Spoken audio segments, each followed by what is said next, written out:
மாணவர்களுக்கு வந்து படிக்கிறதுக்கோசரம் இந்த கலைக்கல்லூரி இதெல்லாம் வேணும்.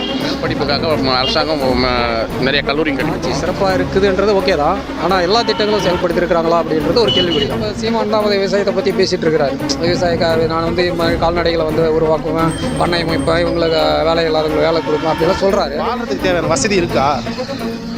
சுத்தமான காற்று இல்லை, சுத்தமான தண்ணி இல்லை. எங்கள் ஊரில் சுத்தமாகவே தண்ணி இல்லை. எப்படி நாங்கள் வாழ்கிறது? நாம் செத்து போயிடுவோம். பின்னாடி அந்த சந்தையெல்லாம் எப்படி வாழும்? கன்னியாகுமரி தேனியெல்லாம் மலையெல்லாம் கொடாஞ்சு எடுத்துக்கிறாங்க. நம்ம கண் முன்னே நம்ம வளங்கள் வந்து சுரண்டப்படுது. ஆனால் தட்டி கேட்க ஆள் இல்லை. காரணம் என்ன? நீங்கள் தேர்ந்தெடுத்த தலைவர்கள். ஒரு மாற்றம் வேணும். மாற்றத்துக்கு உண்டான வழிவகைகள் செய்யணும் மக்கள் எல்லாரும். இளைய சமுதாயமாக இருக்கட்டும், பெரியவர்களாக இருக்கட்டும், சிறியவர்களாக இருக்கட்டும், ஒரு மாற்றத்துக்கு உண்டான முன்னேற்றத்தை ஏற்படுத்த வேண்டிய வகையில் எல்லாருமே செயல்படணும் அப்படின்றதான் என்னுடைய கருத்து. மாணவர்களுக்கு வந்து படிக்கிறதுக்கோசரம் இந்த கலைக்கல்லூரி இதெல்லாம் வேணும். அது இல்லாமல் இங்கே ஜோலார்பேட்டை மட்டும்தான் ஒரு சில வண்டிக்கு மட்டும் நிற்கிறது, சில வண்டிகள்லாம் நிற்கிறதில்ல. அதை அரசாங்கம் செஞ்சு கொடுக்கணும். படிக்கிற பசங்களுக்காக கலைக்கல்லூரி மேற்கொண்டு மேல் படிப்புக்காக அரசாங்கம் நிறைய கல்லூரியும் கட்டி கொடுக்கணும், ஹாஸ்பிட்டல்களும் கட்டி கொடுக்கணும், போக்குவரத்து வசதிக்கு அவங்களுக்கு செஞ்சு கொடுக்கணும்.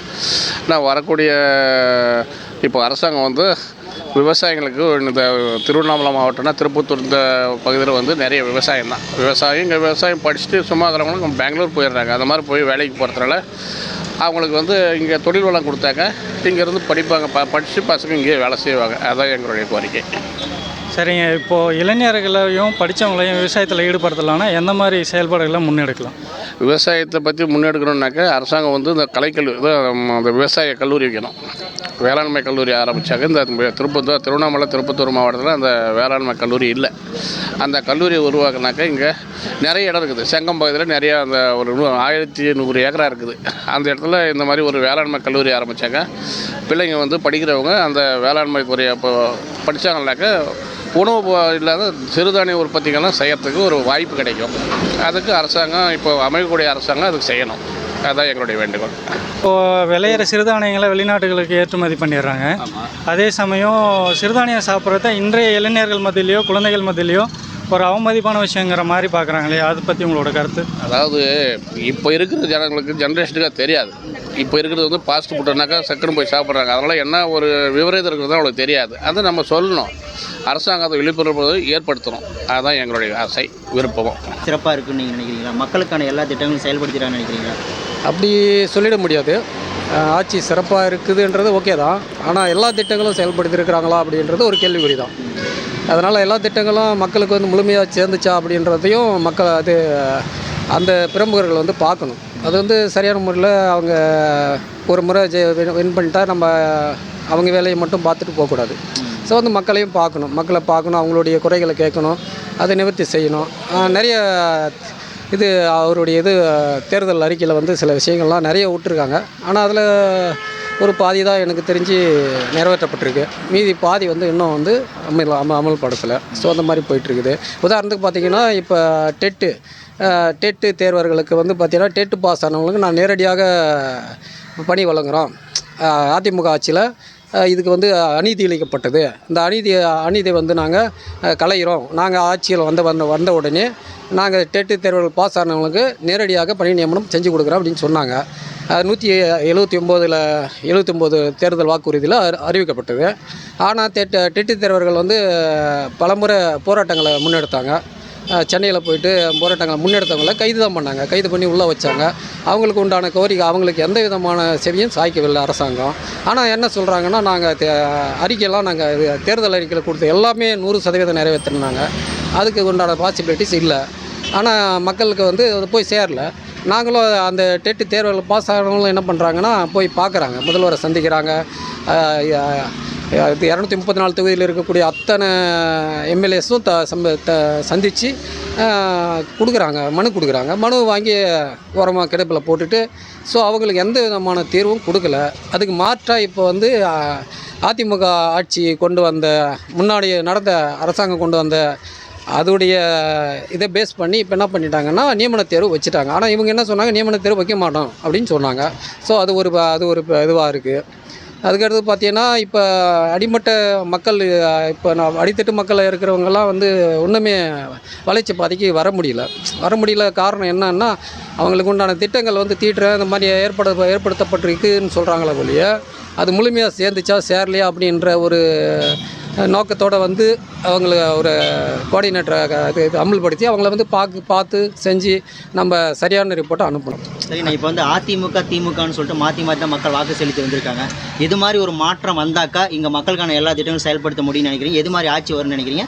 யார் வரணும்னு நினைக்கிறீங்க? ஏங்க ஃபஸ்ட்டு மக்கள் மாறணுங்க. மக்கள் மாறாமல் அரசாங்கத்தை குறை சொல்லிகிட்டே போனாலும் தவறு தாங்க. மக்கள் என்ன பண்ணுறாங்க அப்படின்னா 10க்கும் 5க்குமா ஓட்டை வந்து விற்கக்கூடாது. என்ன பண்ணணும்னா காசை வாங்கிட்டு ஓட்டு செலுத்துகிற வரைக்கும் நம்மளுடைய மக்கள் வந்து இந்த நிலையை தான் அனுபவிக்க வேண்டிய சூழ்நிலை வரும். அதனால் காசு வாங்காமல் வாக்கை செலுத்தினாங்கன்னா, அவங்களுடைய வாக்கு உரிமையை கரெக்டாக செலுத்தினாங்கன்னா நல்ல ஆட்சி அமையும், நல்ல சிறப்பான ஒரு நிர்வாகம் நடக்கும். இப்போ உதாரணத்துக்கு பார்த்திங்கன்னா டெல்லியில் போராட்டம் பண்ணிட்டுருக்காங்க, அவங்கள தடுப்பு போட்டு தடுக்கிறாங்க. அதை வந்து ஏன் நீங்கள் அவ்வளோ தடுக்கிறீங்க, உட்காந்து பேச்சுவார்த்தை நடத்துங்க, அவங்களுக்கு உண்டான மானியத்தை கொடுங்க, அவங்களுக்கு உண்டான முன்னேற்ற பாதைக்கு கொண்டு செல்லக்கூடிய அளவில், உங்களை காப்பாற்றக்கூடிய அளவில் அவங்க போராடி இருக்கிறாங்க, அவங்களுக்கு கொடுங்க. அதை விட்டுட்டு 4 பக்கம் தடுப்பு போட்டு அவங்கள வந்து கைது பண்ணுற மாதிரி பண்ணுறீங்க. அதெல்லாம் சரியில்லைல்ல. தமிழ்நாட்டு அரசியல் களத்தில் விவசாயிகளுக்கு அதிகமாக முக்கியத்துவம் தர கட்சி எதுன்னு நினைக்கிறீங்க? இப்போ விவசாயத்தையும் விவசாய பிரச்சனைகளையும் விவசாயத்தை பற்றி பேசிகிட்டு இருக்காங்கன்னா, இப்போ சீமான் தான் விவசாயத்தை பற்றி பேசிகிட்டு இருக்கிறாரு. நான் வந்து கால்நடைகளை வந்து உருவாக்குவேன், பண்ணை அமைப்பேன், இவங்களுக்கு வேலை இல்லாதவங்களுக்கு வேலை கொடுப்பேன் அப்படிலாம் சொல்கிறாரு. அதே போல் இவங்க இப்போ நடப்பு அரசாங்கமும் நாங்கள் நிறைய அமல்படுத்தியிருக்கிறோம், நிறைய திட்டங்களை போட்டிருக்கிறோம், வகுத்திருக்கிறோம், இப்போ ஃபண்டு ஒதுக்கியிருக்கிறோம்னு சொல்கிறாங்க. இப்போ அந்த ஃபண்டு வந்து எப்போ வந்து சேருது, எப்படி பண்ணுறாங்க அப்படின்ற விஷயங்கள் ஒன்றும் தெரியப்படல. இந்த 2024 நாடாளுமன்றத்தில் நிறைய வந்து புதிய இளைஞர்கள் வர போகிறாங்க. அவங்க வந்து இது மாதிரி அரசியல் கட்சிக்கு வாக்களிக்கலாம் நீங்கள் நினைக்கிறீங்க? இப்போ வரக்கூடிய இளைஞர்கள் வந்து பார்த்திங்கன்னா காசு வாங்காமல் மக்களுக்கு முழுமையாக செய்யக்கூடிய, அர்ப்பணிக்கக்கூடிய தலைவர்களை பார்த்து தேர்ந்தெடுக்கணும். இப்போ இளைஞர்களாக ஓரளவுக்கு தெளிவு பெற்றுட்டாங்க. ஸோ கூட இருக்க எல்லா மக்களும் சேர்ந்து ஒரு நல்ல தலைவரை தேர்ந்தெடுக்கிறதுக்கு முயற்சி எடுக்கணும். முக்கியமாக வாக்குக்கு காசு வாங்காமல் வாக்களிக்கக்கூடிய நிலையை வந்து ஏற்படுத்தணும். அதுக்கு இளைஞர்கள்லாம் சப்போர்ட் பண்ணி அதை மாற்றணும். இளைஞர்களால் தான் முடியும். ஸோ பொதுமக்கள் வந்து அந்த காலத்தில் இருந்தே பழகிட்டாங்க. ஸோ காசு கொடுத்தா வாக்களிக்கிற அந்த மனநிலையில் இருக்கிறாங்க. அந்த மனநிலையை தெரிய வேண்டும். அப்படி இருந்தால் நல்லாயிருக்கும். விவசாயத்தை எல்லோரும் தான் பேசுகிறாங்க, பேசிட்டு முடிஞ்சுன்னு போயிடுவாங்க.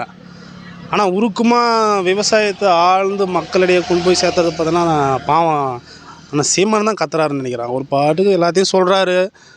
நானும் நிறைய பார்த்துருக்கேன், வீடியோ பார்த்துருக்கேன், ஒரு கொள்கை கோட்பாடு வரைவெல்லாம் நானும் படிச்சிருக்கேன். அவரை விட்டால் அவங்களுக்கு வேறு வழி இல்லைன்னு நினைக்கிறேன். விவசாயம் பற்றி பேசணுன்னா அவர் தாங்க. அதே மாதிரி மண்ணுக்கான மக்களுக்கான அரசியல் அவர் தான் பேசுகிறார். அவரை விட்டு மீது யாரும் பேசுகிறதில்ல. என்ன காரணம்னா அந்த கட்சியில் மக்களுக்கு சேவை செய்கிறது அரசியல், ஒரு சமூகத்துக்கு சேவை செய்கிறது இயக்கம்.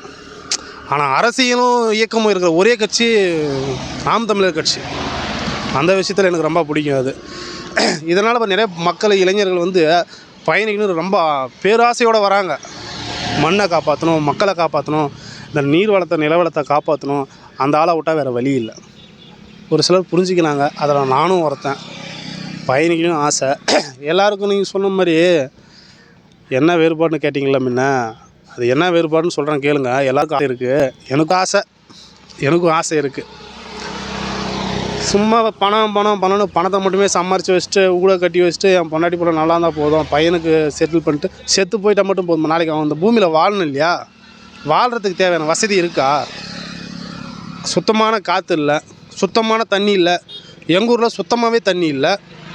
எப்படி நாங்கள் வாழ்கிறது? நாம் செத்து போயிடுவோம். பின்னாடி என் சந்தையெல்லாம் எப்படி வாழும்? கன்னியாகுமரி தேனியெல்லாம் மலையெல்லாம் கொட்டாஞ்சி எடுத்துன்னுக்குறாங்க. நம்ம கண் முன்னே நம்ம வளங்கள் வந்து சுரண்டப்படுது. ஆனால் தட்டி கேட்க ஆள் இல்லை. காரணம் என்ன? நீங்கள் தேர்ந்தெடுத்த தலைவர்கள். மண்ணுக்கும் மக்களுக்குமான அரசியலை எந்த தலைவர் நேசிக்கிறானோ அவன் தட்டி கேட்பான். இந்த வரப்போகிற நாடாளுமன்ற தேர்தலும் அப்படி தான்.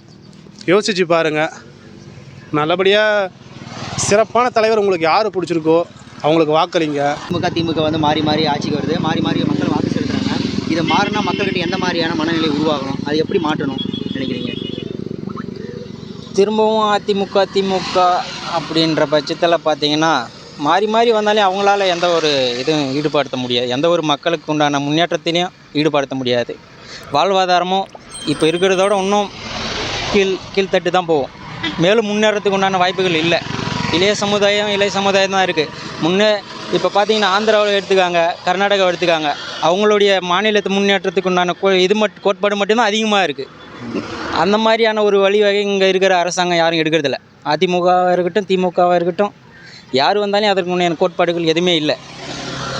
இளைய சமுதாயம் பார்த்தீங்கன்னா இப்போ வெளியூரில் இருக்கிறவன் வந்து நம்ம நாட்டில் வந்து நம்மளுடைய இதெல்லாம் வேலை வாய்ப்புகள்லாம் அவன் தட்டி பறிச்சுட்டு போயிட்டு இருக்கான். இளைய சமுதாயம் படிச்சுன்னு இருக்கானே தவிர வேறு எந்த ஒரு வாய்ப்புக்கும் போகிறதுக்கு வேலைக்கு போகிறதுக்கோ வேறு எதுக்கோ போகிறதுக்கோ நம்மளால் இன்னும் முன்னேறாமலே அப்படியே தான் இருக்குது. இந்த விவசாயிகள் பிரச்சனை அதிகமாக பேசுகிற கட்சி எந்த கட்சி, யார் அதிகமாக பேசுகிறாங்கன்னு நீங்கள் நினைக்கிறீங்க? விவசாயினாவே இப்போதைக்கு நம்மளுக்கு வந்து நாம் தமிழர் கட்சி தான். விவசாயிக்கு அதிகமான முன்னுரிமை கொடுக்குறதும் நாம் தமிழர் கட்சி தான். அதுக்கு பார்த்திங்கன்னா அதிகாலத்திலேருந்தே விவசாயிகளோட குறைகளும் நிறைகளும் நிறைய இருக்குது. அதை எடுத்து பேசுகிறதுக்கு உண்டான திராவிட கட்சிகள் எதுவும் கிடையாது. திராவிட கட்சிகள் எதுவுமே கிடையாது. இது வெளியுமே யாரும் அதை பற்றி பேசுகிறாங்களே தவிர அதை செயல்படுத்துறதில்ல. பல இழப்புகள் சந்திச்சுன்னு இருக்காங்க விவசாயிகள். இதெல்லாம் ஈடு செய்யணும்னா மாற்று அரசியலுக்கு வாக்கு செலுத்தணும். இல்லை, நீங்கள் சொல்கிறீங்க இப்போ விவசாயி பற்றி அதிகமாக பேசுகிறாங்க, நாம் தமிழர் கட்சி அப்படின்னு சீமான் பற்றி நீங்கள் பேசுகிறீங்க. ஆனால் இருந்தாலும் இங்கே வந்து பார்த்தீங்கன்னா கூட்டணி படம், அதுக்கப்புறம் வந்து இலவசத்தை கொடுத்து வாக்கு வாங்குறது மத்தியில் சீமான் வந்து வெற்றி பெறுவார் நீங்கள் நினைக்கிறீங்களா? இலவசங்கள் அறிவிக்கிறது, இலவசங்களை நம்பி வாக்கு செலுத்துகிறவங்க மத்தியில் இளைய சமுதாயம் வந்து ஒரு கோட்பாடோட வாக்குகளுக்கு பணம் வாங்காமல் வாக்கு செலுத்தினா நிச்சயமாக நாம் தமிழர் கட்சி தான் வாக்கு செலுத்த முடியும். பணம், இந்த சாராயம், இது போன்ற செயல்பாடெலாம் நிறைய ஈடுபடுறாங்க. இளைய சமுதாயமும் ஈடுபடுது. அதனால் வந்து இதை வந்து ரொம்ப திராவிட கட்சிகளுக்கு வந்து ஒரு சாதகமாக போய் அமையுது. பணம் கொடுத்துட்டு அப்புறமா பிரியாணி போட்டனங்கள், சாராயங்கள்லாம் கொடுக்குறாங்கன்றாங்க. எல்லாமே பணத்தின் அடிப்படையில் தான் வந்து இங்கே வாக்கு செலுத்தப்படுது. இதெல்லாம் ஒரு மாற்றம் வேணும்னா மக்கள் வந்து கொஞ்சம் அவங்களுடைய கோட்பாடுகள்லாம் மாற்றி பணம் வாங்காமல், பொருள் வாங்காமல் வாக்கு செலுத்தணுன்றது தான் மக்களுடைய. 2024 நாடாளுமன்ற தேர்தல் புதிய வாக்காளர்கள் வராங்க. அந்த புதிய வாக்காளர்களுக்கு நீங்கள் என்ன சொல்ல விரும்புகிறீங்க?